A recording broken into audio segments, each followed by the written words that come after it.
Praise the Lord. இன்றைய நாளில் ஆண்டவர் சொல்ல விரும்பும் வார்த்தை, கலங்காதே, நீ போகும் இடமெல்லாம் உன் தேவனாகிய கர்த்தர் உன்னோடே இருக்கிறார். யோசுவா 1:9. அன்பான தேவனுடைய பிள்ளைங்களே, எப்பொழுதுமே சில நேரங்களில் நம்ம என்ன பண்ணுவோம் தெரியுமா? நம்ம தனிமையில் இருக்கிற மாதிரியும், நமக்கு மட்டும் எங்க இடத்துல இருந்துமே ஒத்தாசை கிடைக்காத மாதிரியும் நாமளே நினச்சிக்கிட்டு அதனால கவலைப்பட்டுட்டு இருக்கோங்க.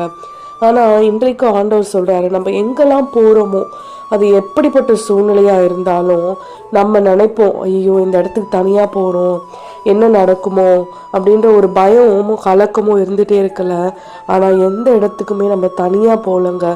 நம் தேவாதி தேவன் நமக்கு முன்னும் பின்னுமாய் காவலாய் நமக்கு வந்து கொண்டிருக்கிறார், துணையாய் நம்மோடு கூட வந்து கொண்டிருக்கிறார். அதே போல நமக்குன்னு நியமிக்கப்பட்ட வான தூதர்களும் நமக்காய் பணிவிடை செய்ய அவர்களும் நம்மோடு கூட இருக்கிறாங்க.